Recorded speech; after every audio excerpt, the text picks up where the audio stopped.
All right, we are live. We got Team Tribal Podcast here. It is Thursday, April 11th. We are in Zion, Utah, and we got 4 athletes here. We got the whole team down for Zion 100. First Team 100 Ultra Mile Marathon. Team 100 Ultra Marathon. Team 100 Mile Ultra Marathon. There we go. And yeah, we just want to do a chat here to talk about the race, some of our prep, a little bit on maybe our race plan, and just cycle through some chances for guys here to jump on the mic and just talk a little bit. So let's get some quick introductions for who's on right now. We have Cameron Pearson. Cameron Pearson. Dylan Spina. The Prof, Jordan Goldstein. And myself here, Ryan Dreyer. So how do we want to kick this thing off? Goldstein, why don't you start by sharing how is the spirit of the tribe going to be our secret unlock in this race? Yeah, I've actually been thinking about this a lot. And one of the things I've been sitting on is a giant realization about how the spirit of the tribe is actually going to allow us to not only complete this challenge, but to allow us to celebrate the entire experience, as opposed to what most people think of when they hear a 100-mile trail race is just like ultimate suffering and ultimate pain, and ultimate grueling and grinding. And it really is that idea of the team, the spirit. We're not doing this alone. So when each individual kind of starts to feel that drop of, oh, I'm starting to hurt, or, oh, I'm not sure I can do this, or why did I ever sign up in the first place to do this? You know, there's 9 individuals who can pick up on that energy drop and pick you right up. So I think the team spirit in that sense with the 10 of us is really strong, but I haven't shared this with anybody on the team yet. And I had this realization talking to one of my clients last week, because he was wishing me like good luck, we're really cheering for you. And then it just sort of hit me. It's like, it's not just 10 of us, because each one of us individually has an entire team behind us. We have our family, we have our friends, we have stories of people who inspire us. So it's not just 10 of us out there on the trail. The spirit of the team is the spirit of the people who allow us to be a part of the team and want to see us go and chase these goals. So it's not just 10 of us up there on those mesas. Like, I don't know how many people are behind me, dozens of people. Everybody's got, dozens of people behind them. So it's like, there's going to be a couple hundred of us up there, in terms of the spirit of not only each individual, but the people behind us that are pushing us, cheering us on, and inspiring us to go after, a pretty serious challenge in a 100-mile team race. So it really is about drawing on our collective energy. That makes this completely different from doing a race by yourself. Yeah, and that's, I think, what's the coolest part about all this is that no team has ever done this before. No team has ever run 100 miles as a unit, starting together, pacing together, finishing together. I'm sure there have been pairs and little groups of people that have done big events, but no team has done what we are about to do. And so many people just think about endurance as an individual sport. And of course, we all have individual parts and roles in the whole team mission, but like the collective effort and the shared struggle, I think is it's going to be just lightened a lot by the fact that we've got teammates around with us. And Spina, why don't you talk a little bit about the fact that you did a solo 100K that was really your first plunge into endurance, and now bigger distance but with a totally different mission. So how does it feel to be taking this on? Yeah, I think that 100K we signed up under the guise that running was my weak point in triathlon, and we signed up for a full Ironman at the end of that year. And there was a lot of accomplishment in that 100K alone. To prove to myself at the end of that race, I felt limitless, right? And it's thinking about going from a 62-mile race, which is a 100K, to this 100-miler. It's only, 38 more miles or whatever it is, but the idea is so much more, the idea of 100 miles seems so much more grander, right? And doing it with a team makes it feel like not so much of a, what's the word I'm looking for? It's not so much of a challenge, if you will, that doing it by yourself is. To that point of the spirit aspect of it, I remember sitting at mile 38 thinking about, or that 100K, thinking about what I was going to tell the race director of quitting and dropping out, right? because I was just at my lowest point. And what I thought about in that moment was, I don't even have kids yet, but what would this show my kids if daddy signs up for a race that he says he's going to do and he doesn't finish it? And that was a lot of ego talking. But now into that point of the community, it's like everybody just expects us to finish this 100-miler, right? Everybody, all 50 plus members of the tribe are behind us. The families, everybody's just cheering us on. So it's not so much of a point that 100K was to prove that I can do it. It was to experience and celebrate now that we can do this 100-miler as a team. And there's less like, I don't want to say expectation or stress about completing 100 miles. Like, it's just already done in the head because we're all together. That I'm not out there experiencing the pain, allowing myself to suffer through the 100 miles. It's a celebration of doing it together. It's what the biggest difference to me from that 100K to this 100-miler now, with the whole team like that. Yeah, Cameron, share a little bit on like your why in endurance. I feel like you have a really strong why that keeps you getting into the arena. And when we were speaking with Blaine yesterday, like, I feel like for the strength of your why and your commitment to getting into the arena, I almost like thought and just assumed that you had been in endurance for a lot longer than you have. And I feel like it's really rare for somebody to still, you have a lot of experience now, but it still hasn't been more than like 2 years since that first 70.3 that you did. So can you just share a little bit on like how you think about this? And I know that you have like ripple down effects through, your future family and community and stuff like that. Yeah, 100%, Ryan. Well, first off, dude, I'm just so happy to be here. First of all, let's go, baby. Team. Let's go, team. So like just 2 words that come to mind, like straight off the bat, just humbled, number one, to get to this point, and just grateful to be here, just taking it all in, being present with this squad. It's one thing to try to do something like this, with that lone wolf mentality, but to just like get away from that and like to bring 10 guys together to try to accomplish, something like this is extraordinary. It's absolutely extraordinary. And so again, I'm just super humbled to be here. And to kind of go off with what you were saying, my why is pretty clear. I've been through a lot of accidents in my life. Specifically, in 2017, I had a major motorcycle accident, and doctors gave me a couple, 2% chance of living, and so from that experience, I've also battled different addictions and whatnot, but I probably started my endurance journey maybe like 1.5 years, 2 years ago, but going through the whole process of doing an Olympic try and then kind of going up from Olympics to bigger distances with the 70.3 Morro Bay, and then joining on tribal training and getting a half Ironman done, and then doing a full Ironman with you in Florida, and that's when it clicked for me, dude. That's when it clicked. Joining the team is the fucking unlock, dude. It is the unlock, because I was doing everything alone, and I was like, this kind of fucking sucks. I'm not gonna lie. I'm doing like 6-hour runs by myself. I'm like, this is kind of shitty, dude. And then it was a total unlock joining the team, but being able to bounce training off everybody, being able to be inspired by other people, that may have been doing it this longer than me, and being able to really have that context of, hey, they've been doing this like, a little bit longer. What can I learn from them? What can I, what can I do in the next 6 to 8 months to kind of, bring up my training?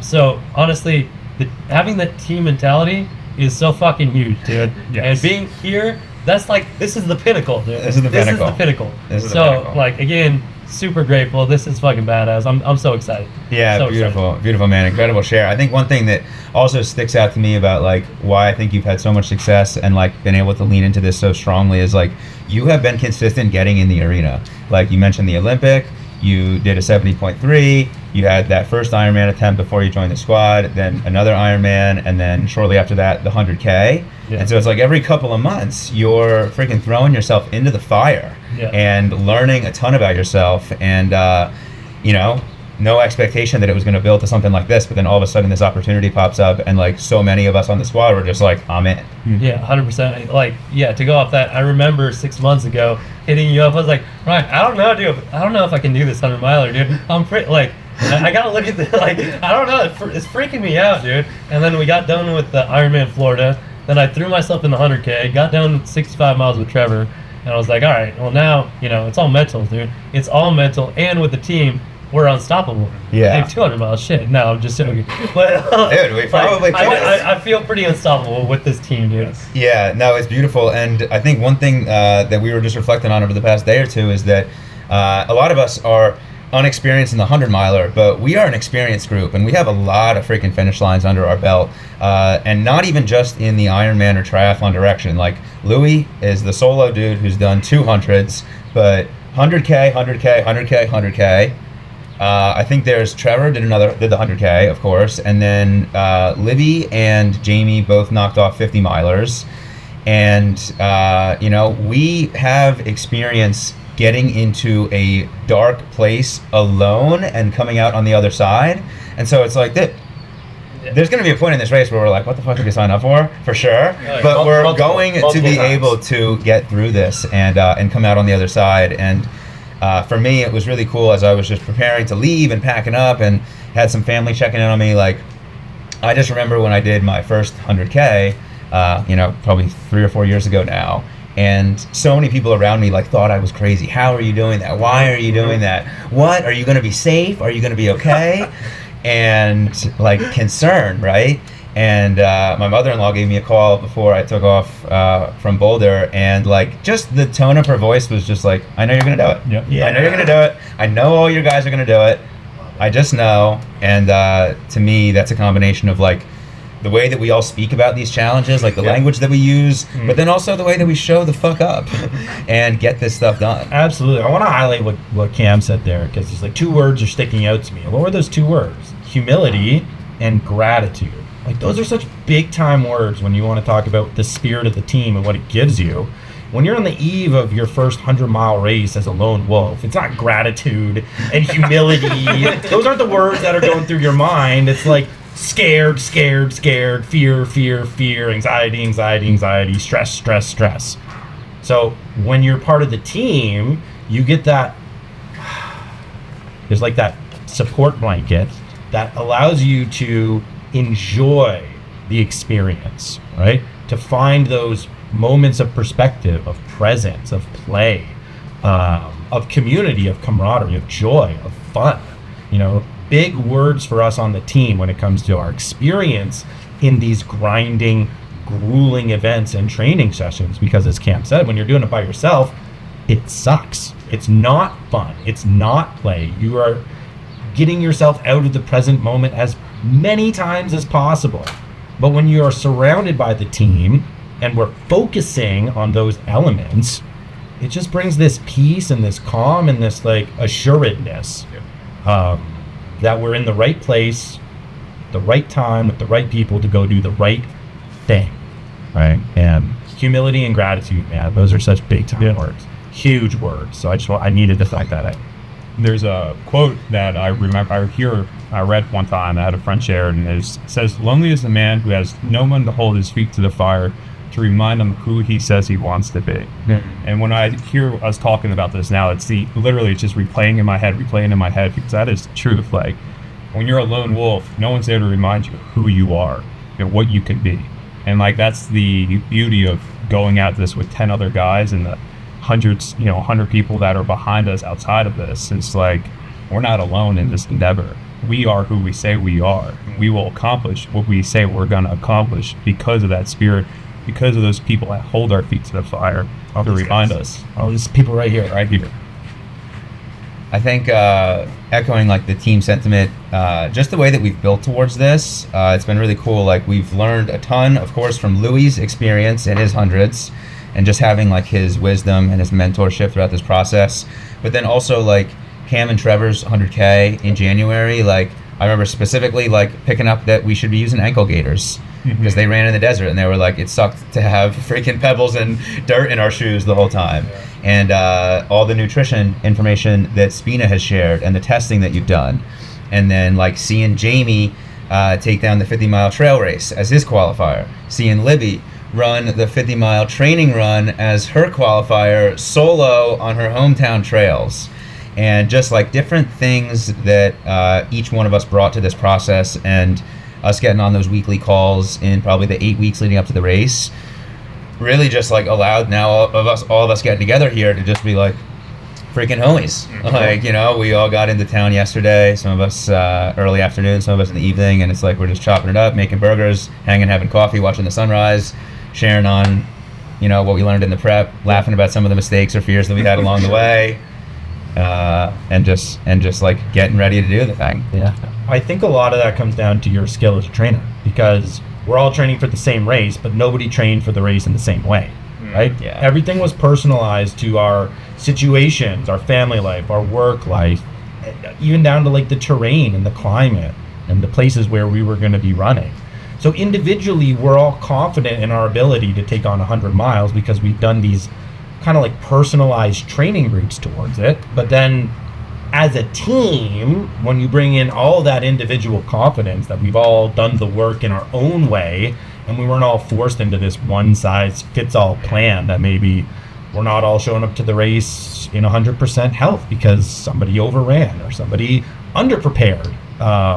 So I think that's a really important part of the team aspect. It's not we all just lose our sense of individuality and personality. It's like we become better teammates through that personality and through our own individuality that you give the space for in the training plans. Yeah, I appreciate it. No, it was cool. I mean, every single person built to this race differently. Everybody came from a different starting point.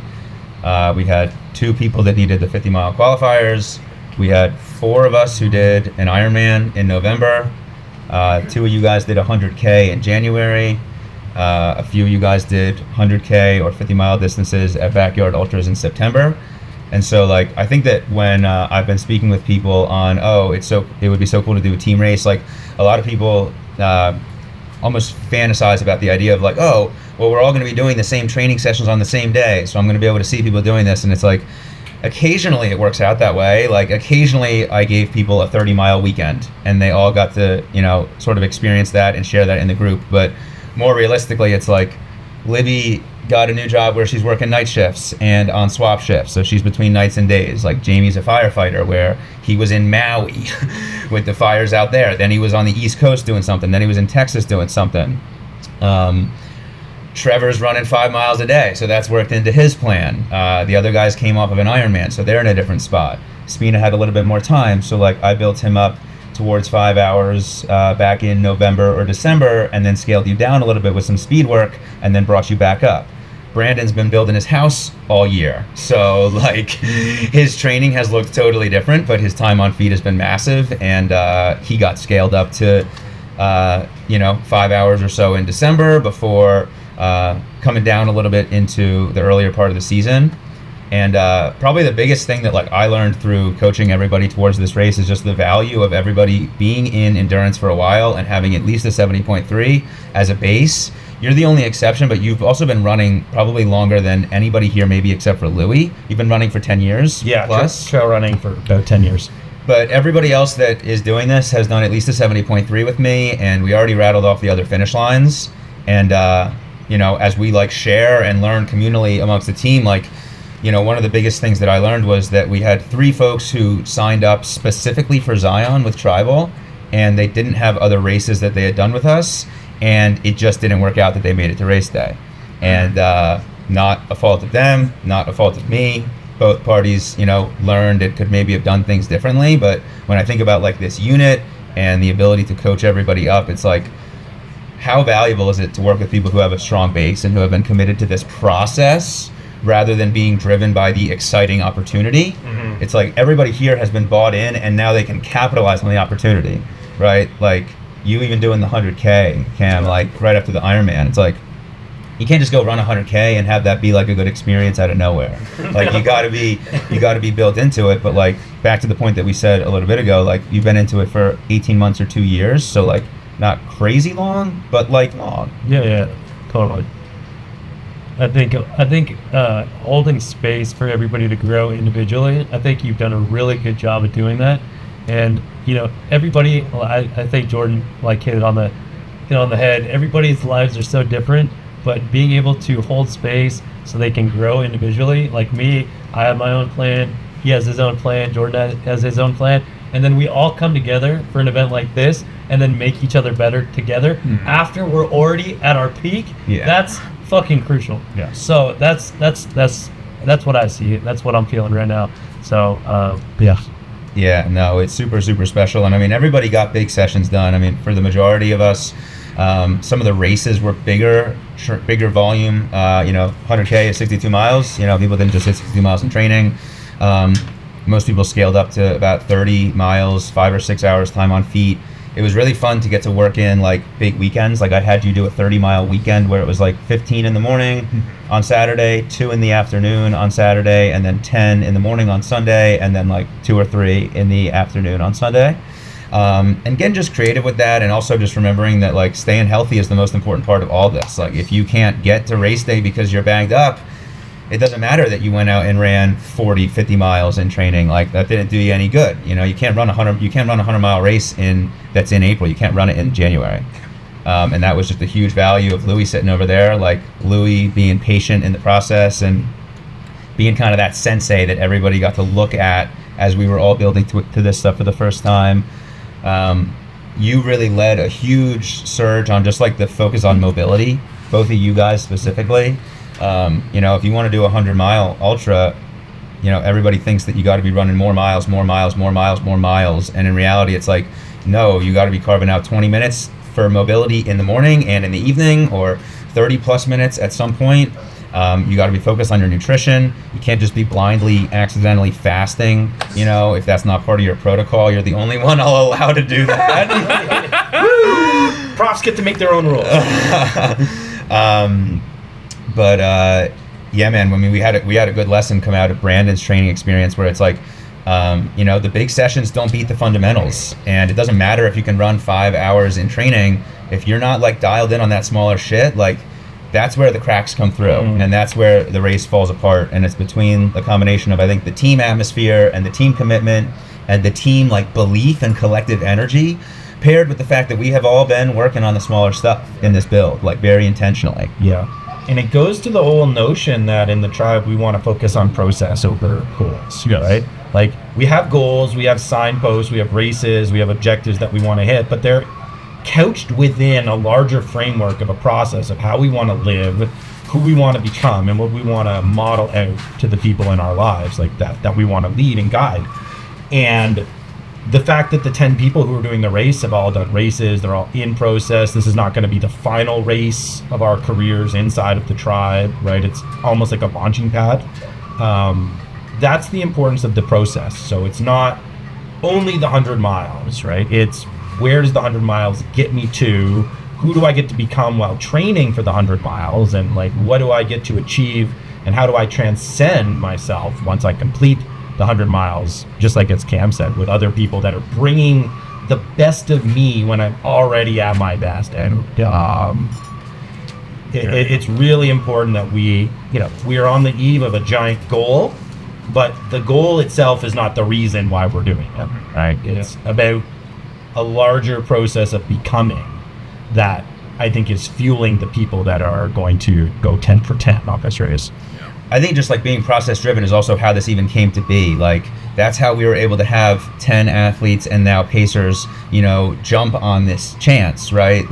Being bought into the process. And when I think about our race day process, I'm looking at Blaine, we have pacers set up from 51 through 100, and we have 10 athletes that we have a strong sense of belief, we have the experience and the race reps to do something big like this, but we also have systems in place that we can lean on massively. I know when I see Blaine at 51, I'm gonna be dude, giving him a big hug, so freaking excited to see him. I'm this is great. I get 20 miles with Blaine, then we're gonna drop him off at 70 and pick up my sister and Laith, and they're gonna pace us for 10 from 70 to 80. My sister's going to be a nurse, so she's got an opportunity to help out anybody that needs some medical, and then we're going to get Mike Donatelli and his beautiful energy from 80 to 100, and I'm why do I have so much belief in the squad? Well, it's like, well, we've got these things built into our plan here that really prove that we're going to be supported when we need it most. Yeah, and that's the spirit of the team. We didn't have to like petition people. It's not like you're like DMing people, hey, we need Pacers, you got to show up. Hey, we need Pacers, you got to show up. It's people are volunteering. Totally. They see what's being built. They want to be a part of it, whether that's 20 miles as a Pacer or on the team or thinking, man, I can't wait for that next team opportunity to come because I'm going to jump on it, even if it's kind of scary. I saw what those pioneers did because I kind of think that's what we're doing here. And that energy, it's not possible if people don't believe in the process of what we're doing. Like, Blaine's not going to fly out here from Florida just to run 20 miles where he's not getting a badge or a medal at the end of it, which is why a lot of people get into these races. It's like, it's a trophy. I want to show it off to my friends. I want to put the sticker on the back of my car, right? It's a Unfortunately, for 100 miles, that doesn't work. No? You don't just get the sticker. You don't just get the trophy. You actually have to put in the work, and that requires the process. Of course. That's what everybody on the team's done. But like, I think you bring up a good point. You don't get a participation trophy for running 100 miles. So No. That's a key difference. And for the Pacers, it's like, what do they get? Yeah. They get the satisfaction of helping other people achieve a gigantic goal for themselves, and they get to play a small part in knowing that they help support Totally. them, and that gives you this amazing sense of confidence, humility, and gratitude. Humility and gratitude might be the two big words of the whole weekend. Blake, get over. I want to hear your just like thoughts on pacing. And I mean, when I mentioned this idea to you, grab that one. When I mentioned this idea to you, it was probably only in like February. Yeah. And you were basically just like down right away. And I think that's rare. So just share a little bit on where your head's at being a part of this mission and what you're looking forward to most. So I'm just excited. I think the two words Brandon Carmo Avery said are right where I want to be. I think the other word I want to add is service. Coming out of my 78.3, I don't really know what to do, Yeah. but I see everyone here doing all these huge things. I'm like, I just want to help you guys get. So that's why I'm here. And you're still relatively early in your endurance journey. So like being on that kind of, you feeling out like that, almost like that dichotomy between like you're early and some of us are farther down the road. Like, do you think about that at all?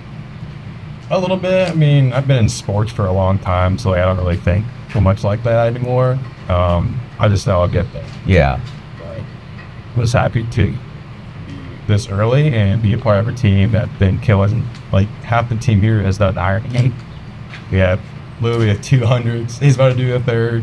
Like, I'm so new. I've done one race. I have one finish on him. And it's like, it's a 70.3. It's not higher. Yeah. So, What are you looking forward to most about the race and pacing? all of it really. Like, it's a beautiful area. I get to run at night, which people like, you're pretty crazy for doing that. But, we're in Utah. The stars are going to be out. It's going to be sick. I'm going to help you guys. I'm looking forward to all of it. Yeah, one thing that I think is you and me and Cam were chatting on, that just like doing this kind of stuff is such a special way to see the world. It is, yeah. And like, I wouldn't be in Zion right now if I wasn't doing this race. No. And I wouldn't be out on the trails that we'll be on. I'd probably never ever be on them if I didn't do this race. It's a vacation, And, right? It's a big. Well, we were saying the bachelor party, dude. This is your bachelor party. My bachelor party. Yeah, Speedo's getting married in 2 months. He It's a didn't hell know of a it. bachelor party. Yeah. No other way to spend it. What are you guys thinking about the idea of pacers? Like, where's your head at just on like energy and knowing that we'll be in a spot where we'll be looking for some life, looking for a little bit of good vibes.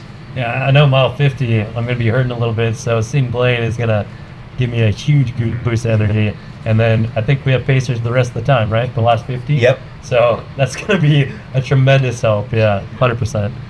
I think too, like, it's just funny to think about, like, we're all running or hiking or whatever, but it's conversation, right? Conversation with Blaine when he's there is going to be different when your sister and Leif are going to be there, which is going to be different than Mike when he's going to be there. And it's like, it's an energy shift due to the person, and that's exactly what we need in those moments. Because first 50, like we were talking about in the last call, the first 50 miles, like, there's 10 of us, there's going to be plenty of conversation, plenty of joking around, plenty of grinding, letting it head down, but it's like that new energy, that new breath of life, that new vision, those eyesights that we have from Blaine, from everybody else who's coming there. it's gonna just allow like it to feel like a different race at that point is what I really think. It's not gonna just be 100 miles. It's gonna be a 51-mile race. Then it's gonna be a 20-mile race and a 10-mile race and a 20-mile race, and it's just gonna stack up to get us to that finish line and ultimately reaching that destination that we're trying to. It's like different legs of a journey, right? In that sense that we just get a fresh car at that point, right? Yeah, I'm really looking forward to just like the different evolutions throughout the race. So like we start at 5 and we have about 90 minutes until the sun comes up, so that'll be the first one. Then we got a long stretch while the sun's out, but then we're gonna get sunset, and then shortly after sunset is when you're gonna come in. We're gonna have a couple hours hanging with you, then we're gonna get another shift with Madison and Laith, and then at some point around when Mike Donatelli comes in is probably gonna be pretty close to sunrise, maybe? I think how Louis had us paced out on the 8 stops, it's like 4:53 is when we're picking up Mike in the morning. If we're so a little bit before sunrise, so we'll have another 90 minutes or so then before another exciting shift. And no better person has experienced sunrise than with Mike Donatelli. It's meant to be. It's meant to be. All right, let's get Louis on here. Louis, hop up in here. Yeah, Louis. Cool over here. Let's give you this one. Good dude.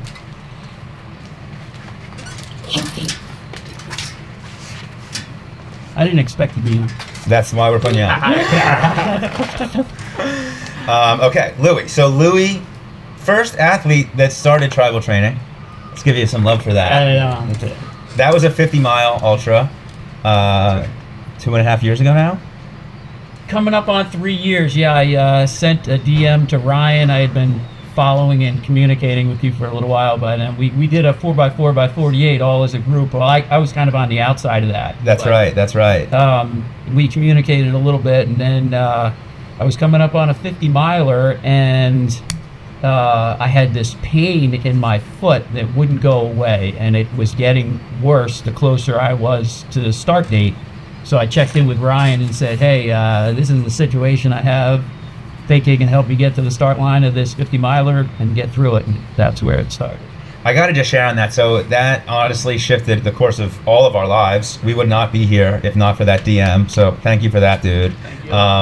But also, like, you know, in the process of becoming something that you haven't been before, there's a lot of doubt, right? So I faced a lot of doubt along the way. And I remember just the urgency of that race that you had. Like, dude, I'm 6 weeks out or so, 7 weeks out.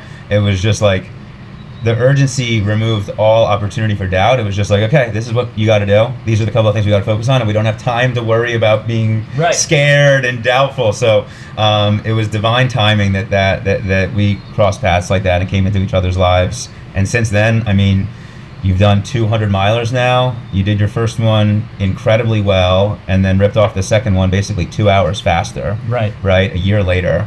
And now you're taking on your third 100, and we're just going about this in a very different way, right? We're doing this as a team, as a unit.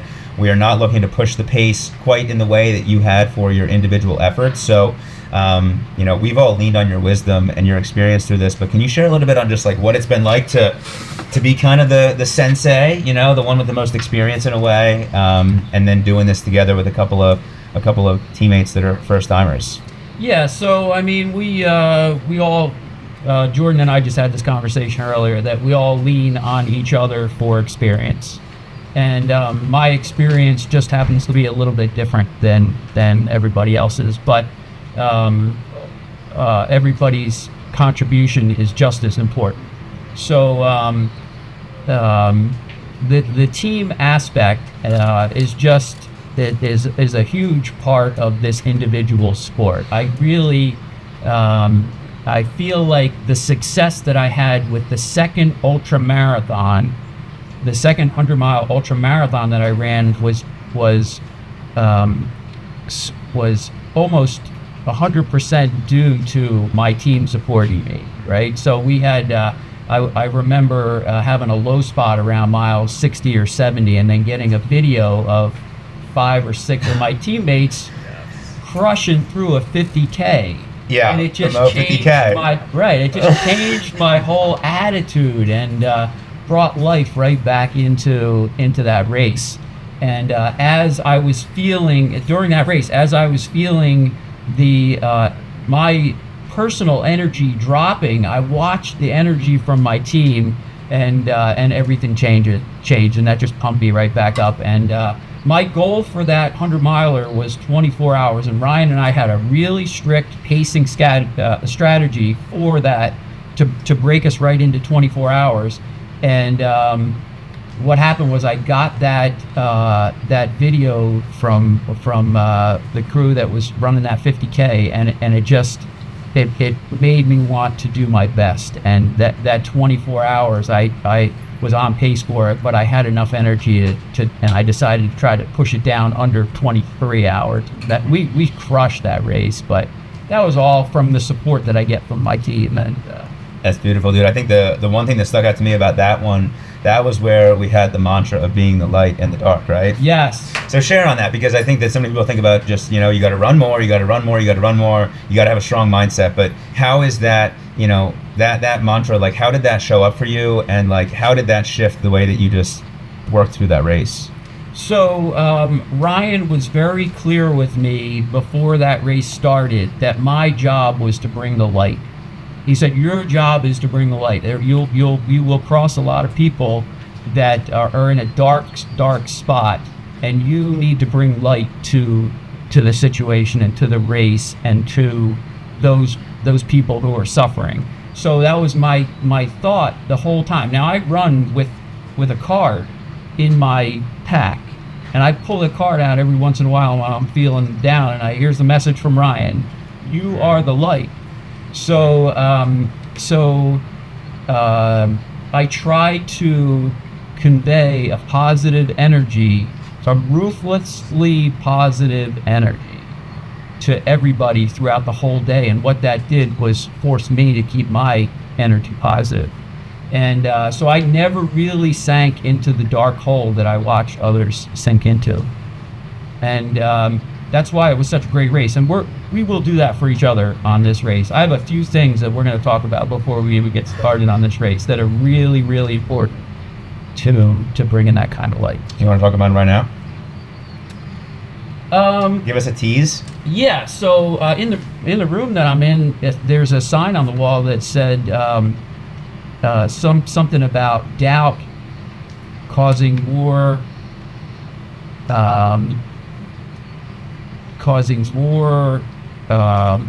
missed opportunities than failure itself.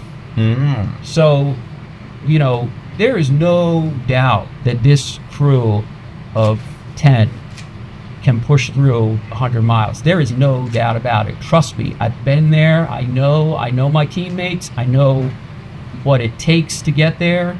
And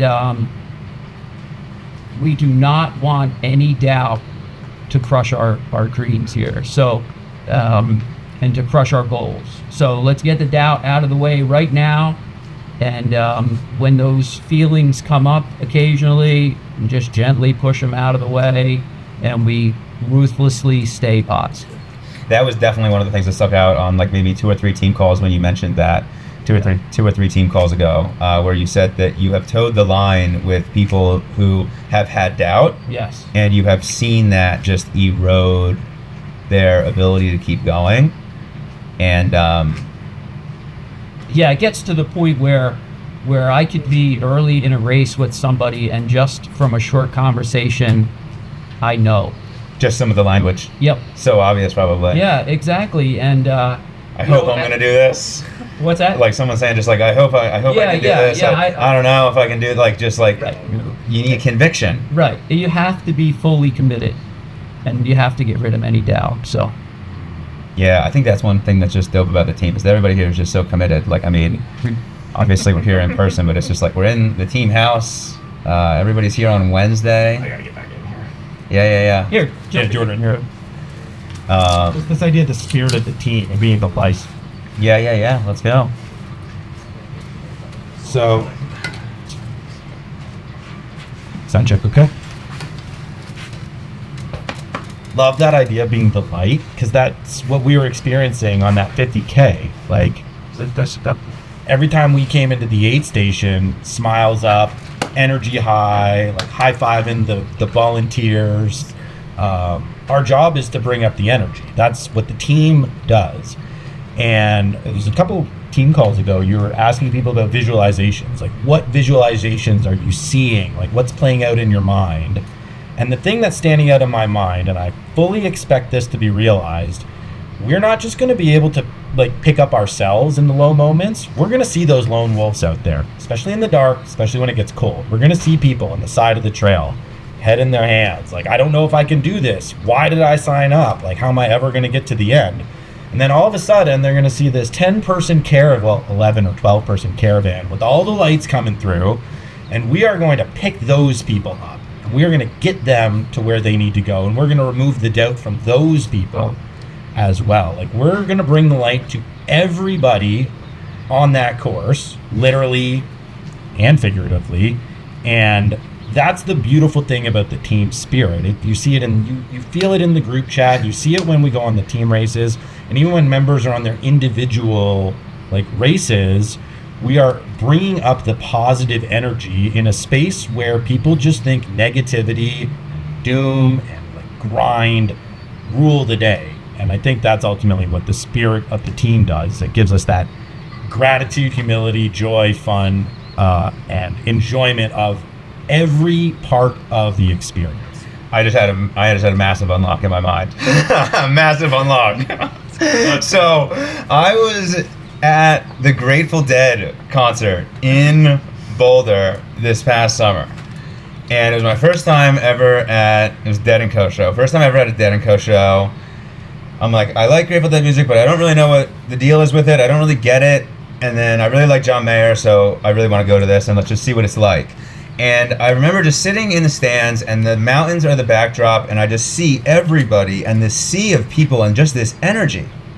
And I had seen, right, like the people that just hang out outside of the stadium and just listen from afar.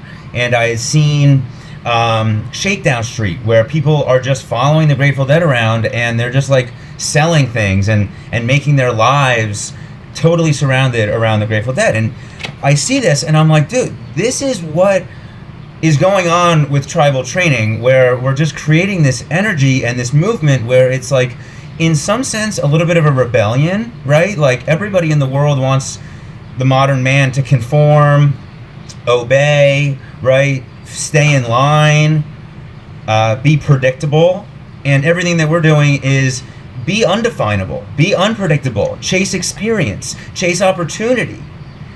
And I was trying to piece together, like, how can the tribal training group become a little bit more influenced by the Grateful Dead? And that was really where the idea of the mascot came from.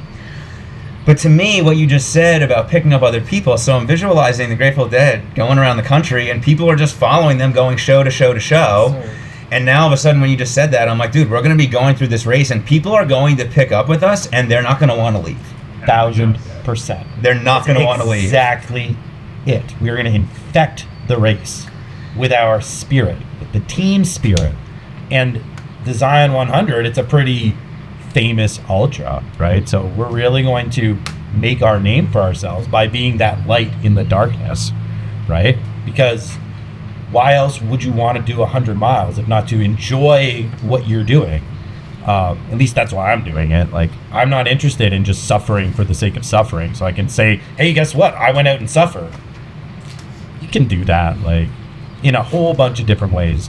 This is a celebration. This is a celebration of what we can do with our bodies when we put our minds to it and how we can rise together, right? And that is going to infect other people because they've never had that energy inserted into a 100-mile race or anything endurance related. Like, we just stick out like a sore thumb in all the right ways. Yeah, I mean, the 50K, the Mo 50K, we are now their race image promo tool.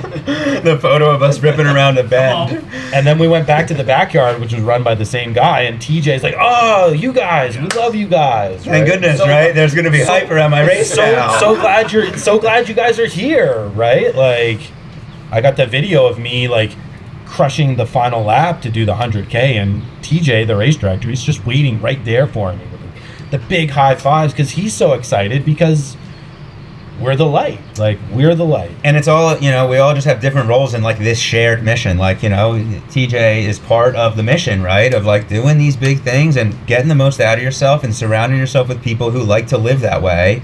And one thing that I just love about being around the team and just like being in the environment of having everybody in the house is it's like, sometimes I feel like I need to justify loving to do big shit. Sometimes I feel like that. I don't know why, but I'm like, yeah, because I hear people say like, oh, Ironman it's a lot, the training is a lot and it's not really sustainable. And I'm like, I don't know. I love living like that. I love going out and doing 5 hours on the trails. I love going to the hardest spot in Boulder for my biggest trail run to really push myself and see what I can experience and how I can learn and grow. And it is just a breath of fresh air to be around people who just have that energy just vibrating off of them all the time. And I just can completely remove any of that faint notion that I need to convince others or maybe even convince myself that it's okay. Yeah, that's the surrounded by like-minded people, right? We don't have to explain ourselves. We just get to be, and then we get to become who we desire without the drag of having to justify every little thing that we do. Like, I don't even tell a lot of people about what I do because I just don't want to even give that energy away. Like, we have something so special and so positive and powerful. I'm not interested in the doubters from the outside even cracking into that. You know what I mean? It's like the people that want us will find us. And for most people, they just can't even imagine it. It's so nice to be surrounded by people like this. Yeah, and it was like we're about to run, right, 100 miles, but it's like still this morning, Trevor and Cam and Charlie, they go catch the sunrise up on a mesa or something like that. People are still just out being authentically themselves and exploring. We got Brandon. All right, Brandon. Yep. We got to hear.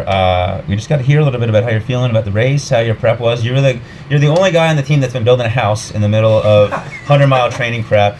Brandon infamously asked me a couple weeks ago. He's like, "Hey man, so I know we're in the taper, and I had like a light session today, but I've also been standing on a ladder for 8 straight hours. Do you think I should go run?" And I'm planning on also being on a ladder all day tomorrow. So like, what do you think I should do? I'm like, all right, let's skip the run. I think you've been doing enough. Yeah, it's been a balancing act for sure. This is the second house I've built personally for my family, and this one is the only one where I've been balanced, right? I've been communicating with my wife on when I'm working, when I'm training, when I'll be home for meals, when I'll be taking care of the kids, and that's all, those are all things that stemmed from me getting into Ironman and endurance training, just like the necessity to communicate and plan ahead for a busy schedule. The first home I built, I just disappeared.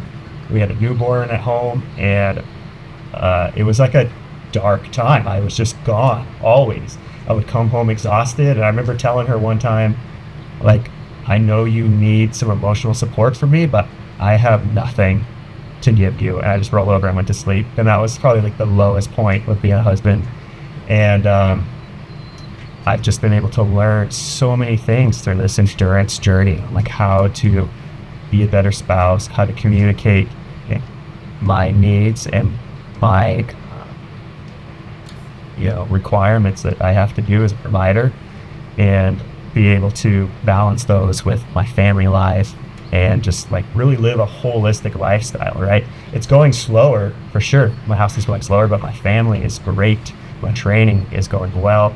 And like you said, yeah, sometimes I'm on a ladder for 8 hours a day and my feet just hurt from standing on like a 4-inch block of aluminum, but that's, we adapt and overcome, and then I get a few rest days and work back into my training, and so it's balance. Balance is the key word that I've taken into this. Is there anything specifically that you've learned from this 100-mile prep that is like a new tool in your endurance mindset toolkit?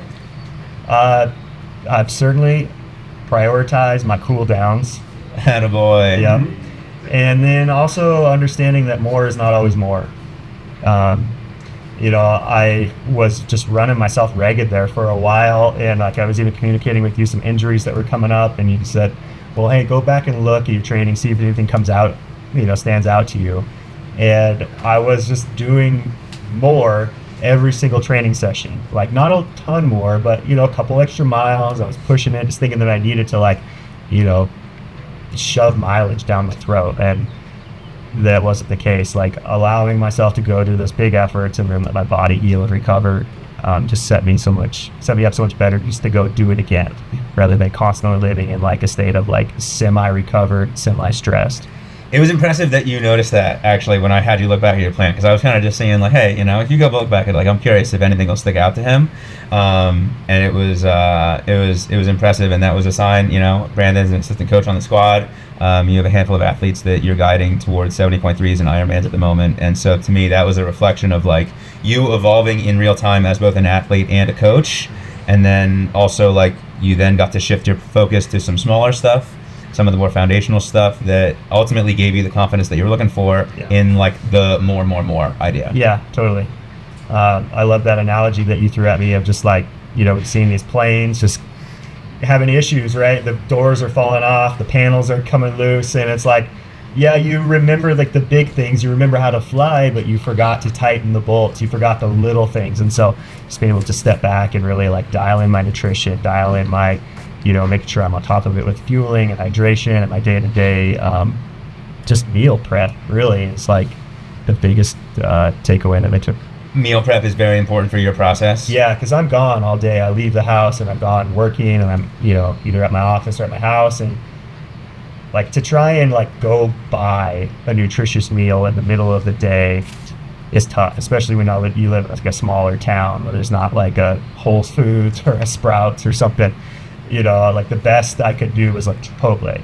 That's like the best meal I could find in town, and that just wasn't cutting it. All right, so I just buckled down. I got organized. I put together a meal plan with my wife. We talked it through, and so I'm making dinner, and then as I'm cleaning up dinner, I'm packing my lunch for the next day, and it's just simple. It's just like carbs and protein, and I throw fruit in with that. Drink a ton of water, and it's not rocket science. It just takes organization, and that was a big unlock for me. Yeah, organization, and one thing that I got to observe through you in that process was just like the peace of mind that gave you. Yep. Because I remember the day that we chatted on that nutrition stuff, you were like, tell me what you typically do, but I was like, what you did today? Like, tell me exactly what you've done today. Like, oh, well, today I just grabbed a cup of coffee and ran out the house. So I'm like, okay, sounds like that's what you're doing then. But no, dude, you turned it around a lot. And one other thing that like sticks out about your prep is for sure the consistent PT work that you were doing, seeing a PT every like 3 weeks, it seemed. Yep. And just being like proactive and playing offense against any of those little things that pop up. And then also pairing that with like, how can you execute on your sessions better? Like, you had that one session where it was like, oh, I felt like I was wanting to cook it at the end, so I really gassed up. And I'm like, okay, well, let's see how you feel tomorrow. You're like, fuck, the foot hurts. Yeah. But then like learning from that immediately and like course correcting. And on one of the team calls that we had this past week on the accelerator, it was like, so many of us, we just have that athletic and competitive mindset where we want to be faster, we want to do more, we want to achieve more, right? And that's like a huge strength of ours. Yeah. But sometimes if that's not wrestled in, that can set us up to push ourselves beyond like a logical frontier of some sort. Right. And one thing that we leaned on that previous call was like, I learn from mistakes quickly. Right, like I learned from shortcomings, and I can course correct with speed, and stuff like that really stuck out from your prep. Yeah, and also being able to understand like the holistic goal. Like one effort, one big run, one little finishing one wrong run strong is not my goal. Right, my goal is much bigger. It's bigger than even just running this 100-mile race. Right, I want to do this again and again and go bigger and longer and further. Right, so if I'm just killing myself for one small effort, it's like, why? Like, you're not going to be the fastest guy to go out and run 10 miles, right? So why even try? Do the work that you need to do to be prepared to set yourself up to go longer and further than you can imagine. Yeah, and to me, it's just like the belief and the commitment to your own process too. And every athlete here, being committed to what they needed to do on the specific day. And that's how you have, 10 athletes and a group of pacers show up to a race like this healthy and ready to roll. Yeah. And ready to do this thing.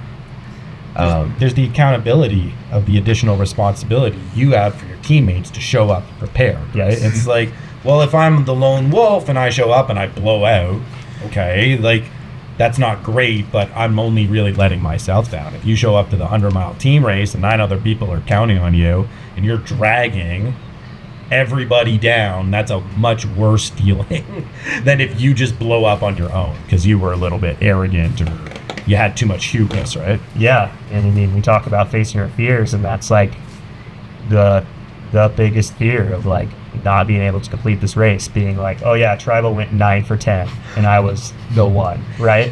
You know, like, I think all of us have had some thought of, I will not let myself be the one that cannot make it. yeah, totally. And so it's just like you said, having that accountability and that like, it's a fear. It really is, and being able to face that fear constantly is Just builds off what Cam said about like bringing out the best in us and connecting it to the idea of like more isn't more. We oftentimes think, well, the best we can do is just giving more, but the accountability of the team lets us know that actually dialing it back, being a little bit more reserved, right? Like Look at this guy. That's what actually get in here. He's ready to roll in the desert? Look at this. Wow. Man, you look incredible. There's one thing that's not gonna happen. I'm not gonna let gear be the thing that keeps me from finishing this race. You look great. Did you just I go bought out? all You're the about to gear. go out? Or are you just walking around the house like this? Just walking around. I want to, you know, you gotta prepare. be the right? be the part. Yeah. You gotta make sure it all fits. Make sure it's comfy. You got the double compression. I love it. The compression socks with the compression sleeves, Yeah. with the compression arm sleeves. You don't want to be the first time you use this stuff on the course. No. You know? So you might as well the first time you use it be Wednesday. It's like the 2 days before Walking around the house. Casually. That works too. You gotta hold that mic slightly sideways. Oh, Yeah. This one? Yeah, that's great. Like gangster. Kinda like with the little, Wi-Fi like a front. like a glob. Yeah. Yeah. Here you go. How you feeling about the race? This is your first ultra marathon. Feeling pretty good. Two-time Ironman, multiple marathoner, One time. one-time marathoner. Good endurance experience, long endurance experience. Yeah. You've been in this game for a while. Your first 70.3 was like 5 or 6 years ago, right? 10. 10 years ago. I don't know. And then a big gap. Big gap, right? How are you feeling ahead of the race? Pretty good. Where's your mind at? Just focusing on believing. You know, Yeah. I think like honestly, there's a lot of like natural little doubts that are coming in, a little hiccups like, oh, like, you know, my stomach or my whatever, right? And I think it's just about focusing on the positive and yeah, just rolling with that and not letting the mindset creep to a negative place. When you think about belief, like what are you rehearsing in your mind? What are you thinking about? What are you visualizing? Like what does that tactically look like for you?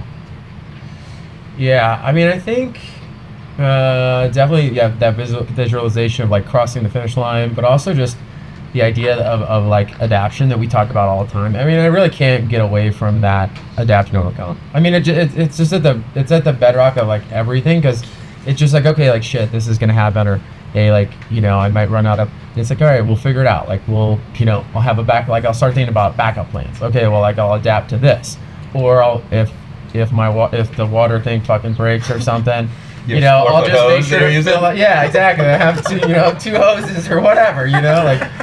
So it's like partially adapt through backup plans and partially adapt through mindset. So I want to hear on a specific experience of yours. Mm-hmm. It's the back half of Ironman Florida, round 2 for you. Yep. And your mind drifts to a place that's not very positive, and it becomes massively at risk that you finish the race. Yeah, which is a place I never thought I would get, because it wasn't a question of like, could I finish? I actually knew, you know, I think deep down I knew I could, but what happened was I wanted to PR. This is my second Ironman. I was in way better shape. I knew I was going to finish faster, for sure. Like, wasn't in doubt. But then I had some GI issues and everything changed. I stopped intaking food and water, and like it just caught up to me.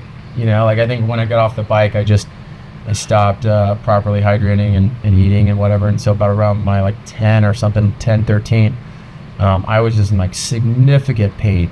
And I had calculated on my watch that I was going to I had somehow misread because I was so in a bad place. I misread that I was going to miss my I was going to be like an hour or an hour and a half longer than my prior time. I was actually only turns out I was only out like 15 or 20 minutes.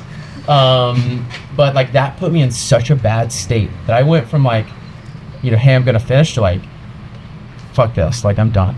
Like I'm like I was in such pain and I was going to miss my PR by an hour and a half. And I was just like, maybe I just call it a day, which had never entered my mind. And I was like, I had started walking at that point, and then I saw my wife and my kids, and you know they were cheering me on, and I kind of just quickly expressed my wife like, I don't think I'm gonna finish, and she was just like, fuck that. Like, Let's you go, are Erica. finishing. Huge And for the team. She ran with me for a solid like, you know, quarter of a mile and just kind of walked me through it. And then she was the one that told me, hey, you're only like 10 minutes behind your PR, not an hour and a half. Like, what are you talking about? And it totally snapped me out of it. And I was like, holy shit. And I started just hydrating as much as I could. I think I had to like force myself to eat, force myself to drink, and do it consistently and slowly. And that did make me feel better, and everything kind of got an upward path. I missed my PR by I think 20 minutes, which wasn't a huge deal. And I think like the incorporation of my wife and my kids in that moment, like this team environment, this family environment, like helping me to get to the finish line was it was amazing because, you know, I had these times, and I don't know if as parents or whatever you guys have ever had this, but like my kids will keep me from the ability to train, right? Like I have to go to my kids' game. It's not a bad thing. It's just I have stuff to do. I have, you know, my kids got up at 3 a.m. for an hour. I'm not going to get up at 5:30 and train me. So they're like the obstacle to me completing this course. And then, you know, I don't know if you guys have read Ryan Holiday's The Obstacle is the Way. That moment for me crystallized this facet of the obstacle is the way. The thing that I thought was holding my training back was the fucking way forward. It was how I finished. Like I would not have been able to finish that race without my wife and kids. Encouragement. In that moment, it was fucking crazy. Campaign, baby. Yeah. That's huge. So how are you applying that to this race? Are you dropping pace expectations? Obviously, we've got the team group pacing effort, but Well, you made it clear that I can't have any individual pace expectations. So yes, those expectations have been dropped. I'm not worried about pace. I just kind of was more thinking about comfort, like the ability to run at your own pace at different times was kind of what I was thinking about. Sure. Like being forced to go faster than I want to at certain times, or being forced to go slower than I want to at certain times. Like, how is that going to feel? I mean, I don't think I need to worry about it because it'll take care of itself. Sure. Ultimately, is kind of how I feel about it. So, I'm just excited about finishing, and you know, I think if for some reason like we're in pain at a certain pace threshold, I think we'll just talk about it. Yeah. Right. I think like, hey guys, like this feels too slow, or it feels too fast, Mm-hmm. and then the team might be like, well, it might feel that way, but this is what we need to be doing. Actually, let's check in another 20 minutes. Sure. And if you still feel not great, You want to go sprint? yeah, I mean, see, whatever. 100 yards. We'll figure it out. You know, like it's kind of how I feel. Like I think I bought into the idea of the group because I know that at some point we're all going to falter, and Mhm. you know, having the group there is going to be the key thing. Yeah, no doubt. Well, I'm excited to do this with you. Yeah. This is going to be a third big time race for I us. might have to do a costume every time come on the pod. I feel more. I mean, I didn't realize we were running with a superhero, so I feel pretty good right now. Now it's real. Now it's real. I was just going after Brando. Brando inspired me with this. I got my own version of the sun protector. Yeah, I like that. I actually was looking for one of those. It's cool because you can wear the tribal hat. Sure. And then just have this around. Maybe that'll be my last minute emergency gear purchase. Yes, I think that would be a good choice. Sweet. Anything else you want to share? No, I'm good. Okay. I want to hear from Libby on here. Libby, hop up. All right. So Libby here. I mean, I'm not even exaggerating. I think that what you did to qualify for this race is the most badass thing that anybody in the history of Tribal has done. A solo 50-mile trail run on your own backyard trails that you've been training on in the midst of balancing night shift work. That's swing shift. Swing shift is what it's called, where you got days some weeks, Yeah, one nights the week- other weeks. Yeah, one week will be days, then next week it's going to be nights. So normally it's like a 4 on, 4 off schedule, but like just starting the job, you have to learn how to operate the equipment. So there was a lot of weeks where I was working 5, 6 days or not straight, and we had to communicate that a lot, and I leaned on the team a lot during that. I mean, I reached out to y'all, I was like, I need some positivity, like I'm struggling. Yeah. And I was able to lean on the team to help pull me through some of those dark moments. Which, like, that is just such a strength of yours as an athlete, to be able to, like, speak up when it's like, hey, I need a little bit of love here. I need a little bit of action for people to tell me that I'm going to be okay. Because you, I would say, without a doubt, had the most, like, challenging day-to-day reality in the build to this race, because you, historically, you were like a fitness trainer working in a gym, and then you got this new, basically manual labor job working these night shifts just within the past 8 or 12 months, maybe? Yeah, I started in November. Okay. So, I went from only having to work in the evenings. I had pretty much up until 3 o'clock every day that I could pretty much do whatever I wanted. So I had plenty of time to train, then transitioned into like, oh, there's, weeks you're going to work 6, 12 and a half hour shifts straight. Yeah. So it was inconvenient to say the least, so there's definitely a big adaptation period for sure. What's super interesting as a coach is it's like, sure, not exactly the way that you'd probably draw it up, but when someone has something like that going on, it becomes super clear when they're training, and it gets consolidated to like, what are the most important things to do? What are the things that aren't that important that we can completely forego, right? And for you, like, there were some weeks where like you only might have run like 2 times because you're working 4 straight night shifts and then sleep until 4 p.m. the next day, and just like echoing the sentiment of like, recovery, got to show up healthy. Can't be running you into the ground, not getting a lot out of a training session if you're running on an hour of sleep and you've been working nights for 3 nights in a row. And with that all said, like, you were still able to get taken down the 50 mile training qualifier that you needed for the race. So just like talk us through that experience. So it was a really fun experience. I'll say it like that. So I used... What an attitude. Let's go. Fun Let's is go. such a big time word. So I went to what's called Red Mountain Park in Birmingham. It's got a lot of great trails there, so decided, okay, that's where I'm going to do my run. Planned on starting early that morning, and that night I had some different things come up and didn't get to go to bed until after midnight. And so I was like, okay, clearly I can't get up at 3:30 like I had planned to go run. Like, that's just not going to work. So started later than I wanted to, so I knew I was going to finish in the dark. So the trail had on their website a different closing time than what actually happened. So went through the trail. I didn't have any issues at all, thankfully. We get to like mile 41. And You did an 8-station stop, I think, at 25, Yeah, back to the yeah. car. So you get For 25 in, probably about 5 hours, right? Yep. Refuel up or restock, and then head out for, presumably 25 more. Right. And I will add on that, I knew that I come out a little hot because I hit that marathon mark and my watch beeped and was like, new marathon pace. It's like, that's not good. So like I said, fun. So got close to the end there. I was at like mile, I think it was right at 40, and I got told, hey, we're closing up. You need to get out. Where I was like, okay, all right. So I was like, well, I guess I'm gonna just run laps in the parking lot. I guess I'll just finish in the parking lot. And I was communicating with Ryan about that, and I started getting a little sketched out because there were people just kind of hanging out in the parking lot in their vehicles, and I was just, at that point, I was like at mile 41, and I was like, dude, I've got to do something different. Like, it's dark, I'm getting sketched out, I'm by myself, and we communicated, and I had to pick up and go a couple miles down the road to a park that had a track that was like a quarter mile loop. So like the last 9 That was miles, lit. That was like kind of the idea, yeah, right? it was like, there was no lighting at the parking lot, right? Right. And you were just running around like, I mean, it would be like running around this pool, Yeah. essentially. Pretty much. And I'm like, I don't know if this is the best setup for success. You were a little Yeah. bit worried about if the race would accept like the double entry of a 40-mile run and then a 10-mile GPS Right. file. Yeah. And I was like, we're not worrying about that. I don't want you running around a parking lot for the next 2 hours. Yeah. Go to the new trail spot, drive 10 miles or 10 minutes down the road. It'll be totally fine.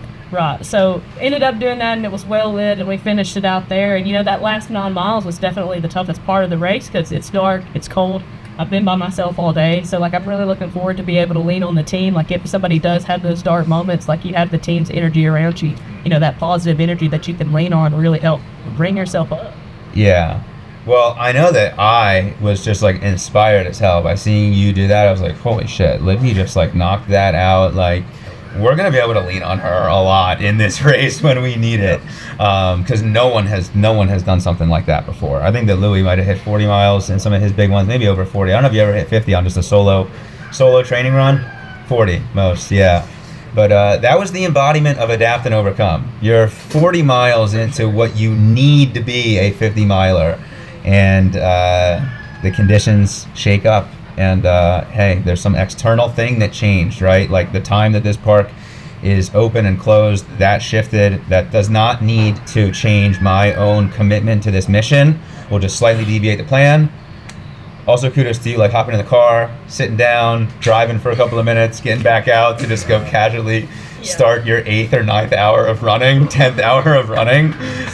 Really, really impressive. Well, thank you. I appreciate it. And, it really taught me a lot about worrying about just control what you can control.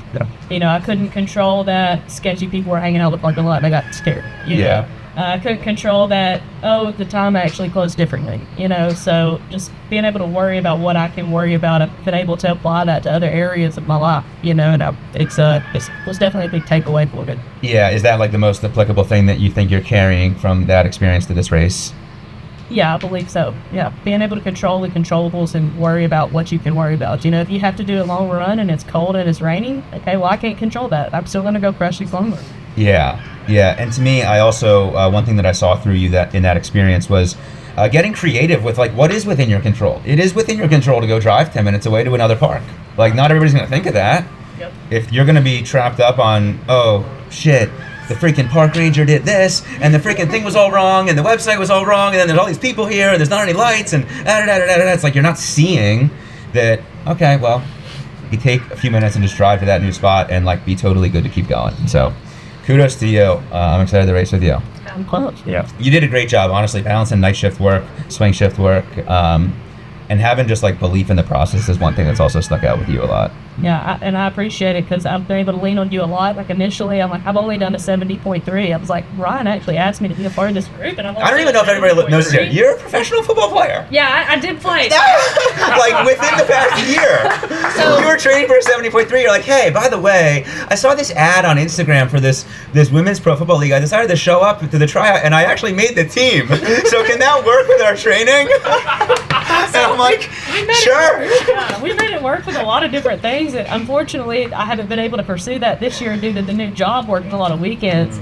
Still support the team and everything, but yeah, so that was a fun experience. So shout out to Alabama Fire in Birmingham. We play for the WFA, the Women's Football Alliance. So big shout out to them because they've been real supportive through all the changes as well. No, so freaking cool, and definitely something that stays in the back of my mind when I think about what you're capable of. Maybe plays professional football. She can fucking handle this. So 70.3, that might not seem like a lot to you in the grand scheme of running 100, but I was like, that, plus the way that you balanced everything and spoke up about what you needed to was just like a huge part of your process. Yeah, I really appreciate you working with me. I've heard different instances where maybe a coach is not as adaptable to somebody's needs, so I was really grateful to have that. Yeah, no doubt. It was it's an honor to build towards this with you, so excited to get it done. I want to swap in Jamie. You want to hop on here for a second? Sure. Yeah. Get it. Where are you on at? Whatever. Okay. There we go. Wait up here. All right, Jamie. So you are the, I believe that you're the most recent addition to the tribe of this group doing this race. I think you joined up in like July or August? July. Yep. Took down a 50K in September. 50K in September. 50K in September. You came in with a lot of marathon experience. I think you said 10 marathons? 10 marathons, yeah. Some badass big time like century ride challenges. Yep. What was it, Death Ride you called it? Death Ride. Death Ride you've done a couple of times. And most notably, badass firefighter out in Sacramento. Yeah, out of Oakland. Yep. So, yeah. And just balancing being a big time endurance junkie, being the leader of your firefighter community, and being a husband and a father. So just talk a little bit about doing this experience, and probably you're the most recent guy to just join in, and hey, you're coming to do a huge team race. Yeah. So for me, I mean, the whole team concept. I mean, the fire department is a big team, and being someone who is a leader of an organization that has a team and all that, I really gravitate to these kind of things. Also, you know, tours, people that want to get out and do stuff. And I, you know, the guys at the firehouse, there's a handful of people who do endurance, and the guys that don't tend to refer to it as like stupid human tricks. So that's always kind of like the thing that's always up. The question at the dinner table is, you know, what's the next stupid human trick? And so I let them know I'm doing this, and they're like, dude, you're crazy. And I was like, it's not really. It's like, yeah, it's rare air where there are people that have actually run 100 miles, but when you surround yourself with people who are like-minded and who want to do things and who are willing to sacrifice other comforts to do things that are more difficult, it's a good space to be around. And I think, you know, everybody that's here is a leader in their profession one way or the other, whether it's by title or just by the unofficial leader, you know, people that flock to them because they have good knowledge, experience, and whatever. I think having these kind of experiences and doing them and like kind of leading from the front, it inspires others to see that they can do great things and can do good things. So, you know, that's what I really strive for. And then also having 3 kids, it's important for me. I have 3 daughters. It's important for me to show them that their dad is not just drinking beer and sitting on the couch. Like, I mean, it's important for me. I want them to have that savage mindset at a young age. I mean, they get in the car now when we go to sports, and they go, "Okay, Dad, go ahead, get the encouragement speech out of the way, so we can just move on." So like, but you know what? It's kind of good. Like, I'm glad they know it's coming. So it's, you know, it's the whole thing. You hear it enough, it just becomes part of the lifestyle. So the thing that stuck out to me most about you early in working together was in that 50K, your daughter ran the final couple of miles with you. Yeah, my wife brought, so the cool thing was my first 50K was literally at my backyard. I live right at the base of Mount Diablo in the Bay Area.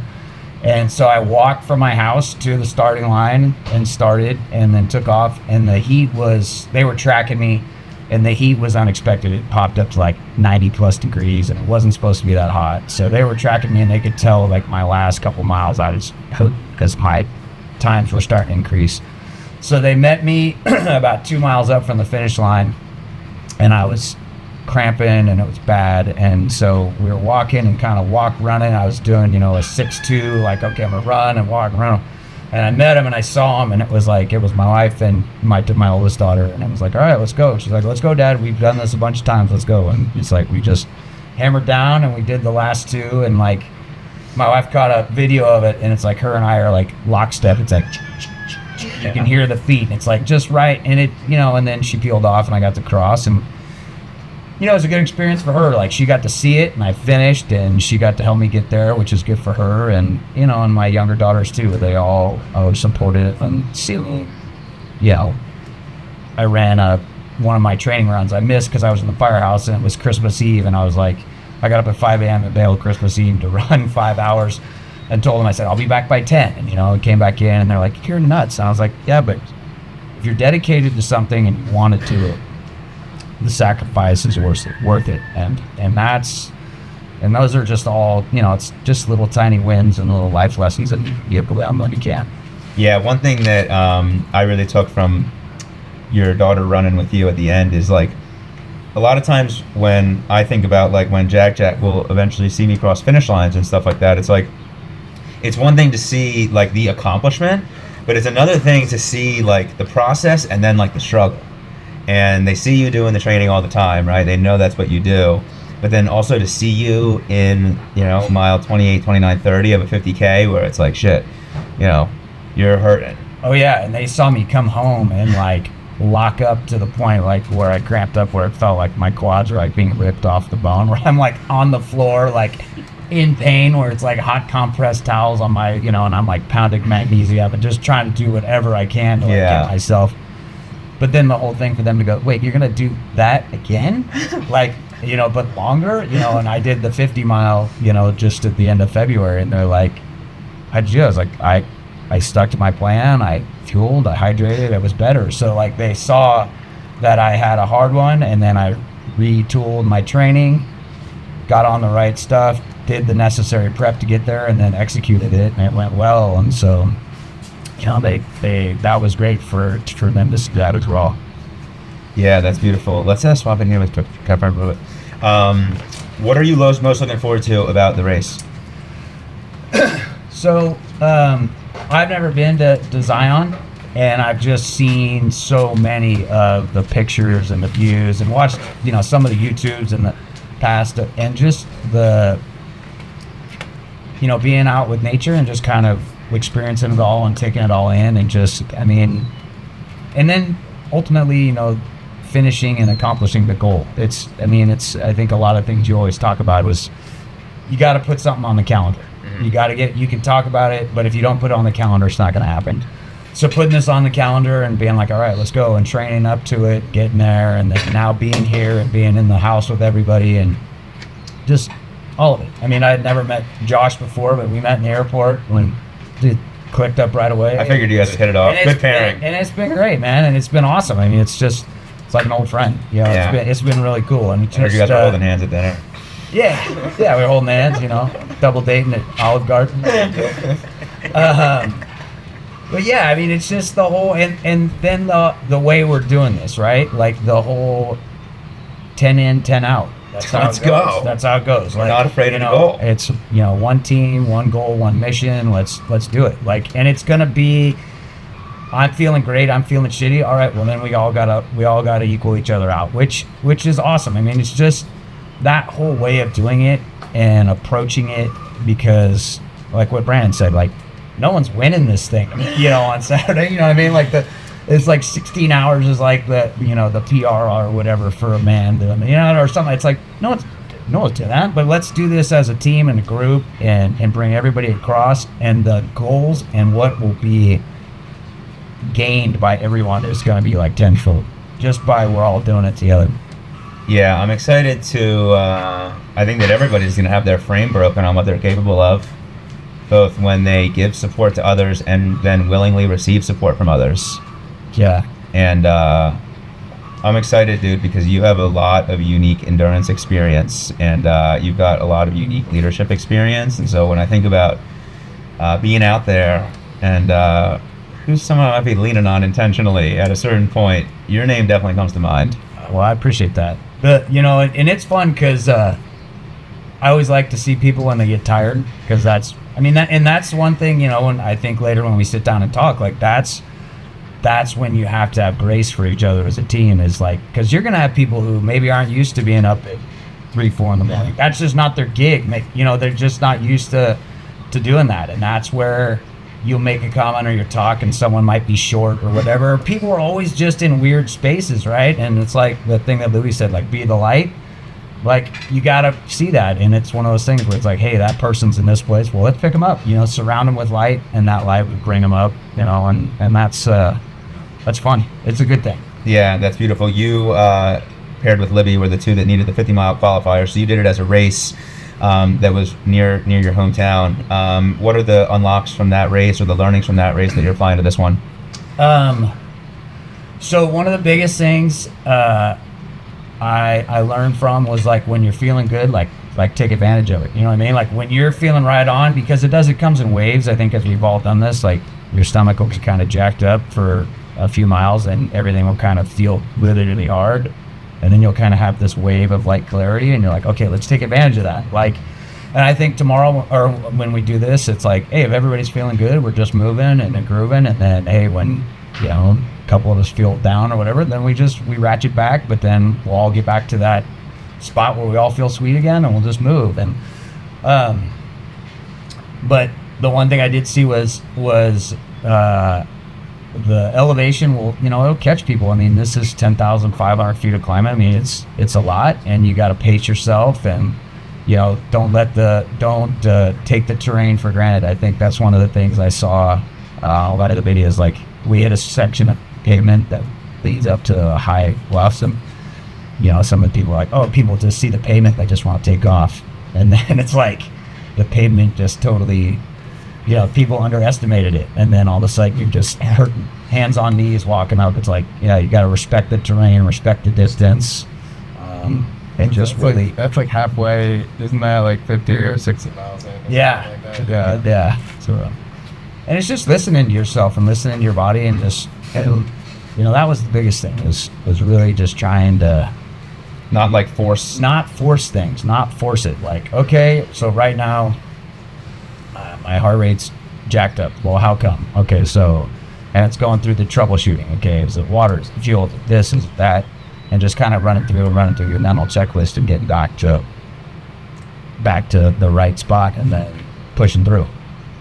Oh yeah, dude. It was great for the team also in these weekly calls we've been doing leading up to this to like see you prep and then hear about your race experience and get to directly apply some of those lessons. We had a really deep dive on like how to flip the gut around if it goes south, because that was one of the things that you did in the race, right? Like your gut went kind of south at 30 or so, Yep. mile 30, Yep. and you were able to turn it around. And I know that, you know, for a few of us, myself included, like, you know, the number one thing to be cognizant of in this race is keeping my gut satisfied. Yes. And if it doesn't, you know, flipping that around and what can I troubleshoot on it? So that experience was like, when I think about just like us communally learning and prepping for this, like that was huge. Yeah. It was, yeah, and it's always, and it's nerve wracking because you're like, man, you do all this work, and then you're like, dude, what? Man, I've done everything. I've run it to the T, and my stomach is still doing this. You're like, what the hell? And so, yeah, but it is about not letting that completely frustrate you, and just, you know, and your body's, you know, it's a thing of beauty. It's a science. You got to just play with it, and you got to tinker with it, and it's always, you know, it's like watching you cut bread and weighing stuff. I'm listening to you and Sabina this morning. I'm like, oh my God, I don't know what I'm doing here. Listen, these two got scales and this, and I'm like, okay, just tell me what I need to eat. I'll just eat it. You know what I mean? It's almost like it's sometimes just tell me what I got to do and do it. But yeah, That's one of the cool parts about the team is everybody gets to be a leader and everybody gets to be led by somebody who's got more experience in a particular area. Like that was one of the things that excited me about the challenge, the fact that I know I'm going to be able to coach somebody at some point in the race to help them out of a rut, and I know that each one of the other 9 people are going to be able to help me and coach me when I personally need it. So that idea of realizing something about yourself like through the team, like it's powerful and it's true, because we're going to have all these different moments where we're vulnerable or we're the expert, and we get to kind of show up in either one of those roles.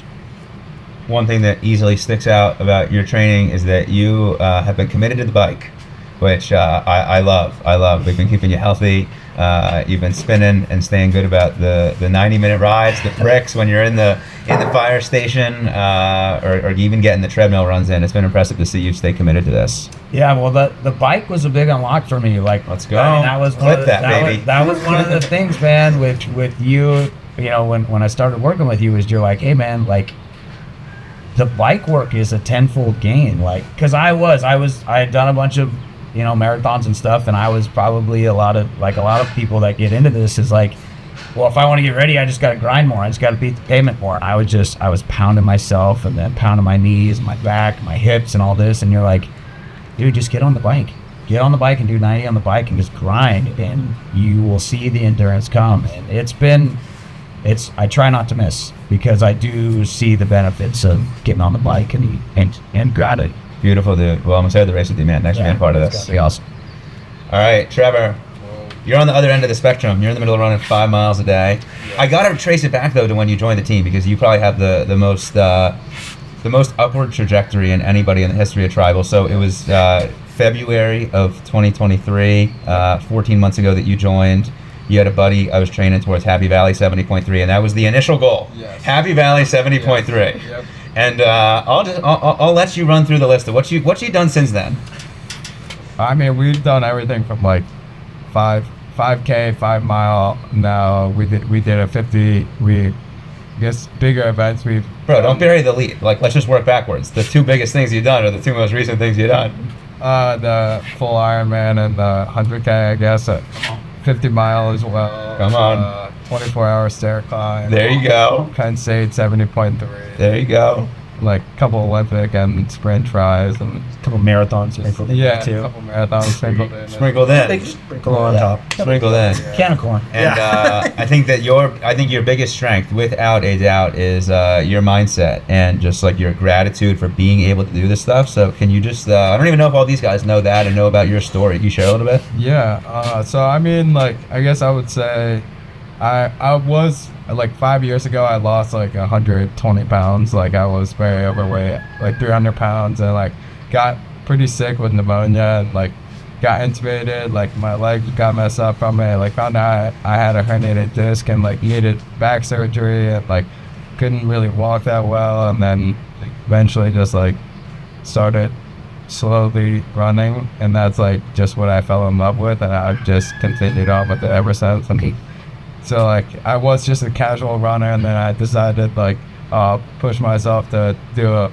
full marathon with no training whatsoever. I knew nothing about nutrition, and then after that, that's when my buddy was like, oh, I linked up with Ryan and we're gonna do the 70.3, and like, are you in? I'm like, of course I'm in. And yeah, so that's how it started, and then we started training for that, and then I was like, well, we're training for the half, we may as well throw in the full. Yeah, and everything else is just falling into place, just showing up every day, and grateful to be healthy and be able to do what I can do now. And so yeah, it's been an awesome process, and yeah, I'd love to be a part of the thing. Hell yeah, dude. Your process is impressive. You're on the train with Louie, of guys who are working, manual labor jobs and up at 3:15 every single day. Have you always been somebody who's, I mean, I know that you weren't in the past, right? But like, how have you made that switch to seemingly be just like automatic every day, getting up at 3:15 and training? So I definitely am normally a morning person, so that does help. But also like, since I work for my dad, and there's never like, oh, you're done at 5. There's never done at 5. So if I could get done at 5 every day, I would work out after work probably. But no, it's like sometimes you're done at 5, sometimes you're done at 7, and like, so I know first thing in the morning at 4 o'clock I can work out. So that's what I wake up at 3:15 Monday through Friday to work out before work, because I know we can get done, and I don't have to do one, think about it, two, like, oh, I worked a late day, I got done at 8, and now I still have to run and try to wake up. Like, no, like the work is done, I don't have to think about it.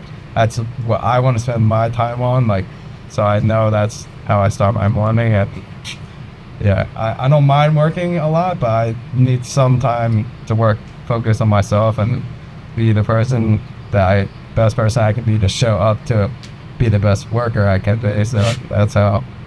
There's a lot of, you're a younger cat on the squad. What, in 25? 25. There's a lot of wisdom in everything that you just shared there. And I know you don't have kids, right? But so many of the things that I work on with guys that come in with kids is like, it gets run into the afternoon and the evening, and the time gets slipped away, and a lot of times there's just not that window of non-negotiable time for yourself. Yeah. And for you, right, like you have that time at 3:15 to 5 or 6 or whatever it is. Yep. And you just said so that you can then show up best at your job and in the other responsibilities that you have. And so it's really, really inspiring to just hear you speak on that at such a relatively young age. And also, like, you see then what that allows you to do. Yeah. Like, dude, you started with a 70.3 idea, and you've literally rattled off a 24-hour stair climb, the 50 miler, the Ironman, the 100K, all these other things that like are still massive accomplishments. They get tucked in under those ones. Because like you're mentioning 5K, I'm like, dude, not a 5K. Like, talk about the other ones.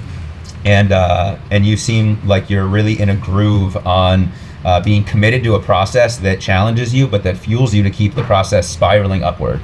Because there's always more, like you can always be a little bit better, even if you're running the same race or doing the same thing. There's always a little improvement, whether it's like fueling, mindset, whatever. So it's just, yeah, there's always something more out there that you can do. Like even if it's just another different 100K or 100 mile, it's like a different build, it's a different process. Like every. So you had a really cool sequence of events, because you did a 50-mile ultra 2 weeks before Ironman Florida, because you wanted to get a qualifier for Eastern States, which we now realize you don't need because they changed the rules of the entry. But you did that, so you have a 50-mile ultra that you do as your biggest thing ever. 2 weeks later, you do an Ironman, which didn't take as much time, but sort of bigger. Then a couple months later, you have a 100K, and now you're teeing up for this 100-miler. So can you just talk about like your process of like throwing yourself into these massive events that you've never done before, facing whatever doubts you've got along the way, and then getting them done and getting the unlocks and the lessons that you can then immediately apply to the next things? So I think a big thing of that is like just like showing up in the training every single day, whether that's like at least for me, I do the 5 miles every day, but it's like showing up to do whatever specific run that is. Like sometimes it's speed work, sometimes it's Sub 135 heart rate. yeah, sub 135 heart rate. Yeah, to show up and like, yeah, I could run a fast run every single day, but that's not going to help me tomorrow. It's not going to help me the next day. So it's like focus on what the task is at hand, and sometimes it just doesn't go your way, and you just move on and figure it out the next day. It's like every day is a new day, And just being so focused on that daily process and like what that daily rep is, whether it's a slower run or a speed run or a stock run, and then like you're really seeing that unlock the bigger things is what I'm hearing. yeah, just like showing up in the process daily, and then the rest will take care of itself. And then like when we're reverse engineering back to everything that you just said a second ago, it's like so that you can show up best in your other areas because you want that time for yourself. Yeah. And I mean, your accomplishments speak for themselves. They're incredible. Thank you. And one other thing that sticks out about you is that you just did it at the Love Run, and I think you've done it with something else where you pace a friend who's maybe just getting into running or very new to this. Yeah. So I did get the pace. A friend of mine, she ran the 7K. That was a couple of weeks ago now. But yeah, she is not really a runner. That was like her longest run ever was the 7K. And then she's like, I think I could do a 10K next. I was like, that's what I like to hear. There you go. Let me know when we're signing up. Hook 'em up. Hook 'em up. Yeah. Nice, dude. I love first one's free. Like it feels good to like get other people involved and just like feel the love that I feel like I have for the light, man. endurance training. That's the light. You're the light. Yeah, no, it's special. Blaine was talking about how to get other people involved, and when I think about like who's actively doing it most effectively on a small scale, like you definitely come to Like, mind. even any of my friends, like I always try to get them to start running. I'm like, let me know when you're going out for a run. Like I don't care what the pace is. Like I'll walk with you. Like whenever it takes to get you out the door. Like I'm there. One thing that also stuck out about you early is the guy that got you into this was Dom, and Dom's girlfriend Megan was training for the Philly Marathon, and it was her first time ever doing anything like that. And she went through peaks and valleys in training, and some of the valleys were challenging for her to just, why am I even doing this? Can I even go out every single day? And so I started to see on Trevor's plan, I see the notification that Trevor uploaded his run at 4 a.m. I'm like, Trevor's doing his thing. Then all of a sudden I see Trevor uploads another run at 8 p.m. I'm like, what is going on? I check in and he's like, yeah, ran with Meg because she needed some help getting out the door. And I'm like, damn, okay. Like this dude is really showing up and helping other people get into this and doing it like on top of what he's already committed to for himself. And it's just been beautiful to see, dude. Yeah, no, I do. I love it.